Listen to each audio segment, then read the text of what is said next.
കിട്ടിയൊരു ഓർഡേഴ്സാണ് നമുക്കിത്. ഏകദേശം ഒരു 60 ഉടുപ്പുകളോളം നമ്മൾ ചെയ്തെടുത്തിട്ടുണ്ട്. എൻ്റെ മോൾക്കും മോളുടെ കൂട്ടുകാരികൾക്കും വേണ്ടിയുള്ളതാണ്. അവരുടെ ആനുവൽ ഡേ ഫംഗ്ഷന് വേണ്ടി ചെയ്തെടുത്തതാണ്.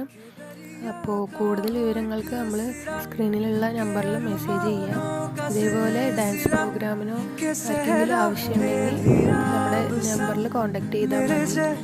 അപ്പോൾ ഡാൻസിന് മാത്രമല്ല, ബർത്ത്ഡേ ഫ്രോക്സ് ആയാലും ഫങ്ഷൻ ഡ്രസ്സ് ആയാലും നമ്മുടെ കയ്യിൽ അവൈലബിൾ ആണ്. കസ്റ്റമൈസ് ചെയ്ത് തരും. അപ്പോൾ ബാക്കി വിശേഷങ്ങൾ അടുത്ത വീഡിയോയിൽ.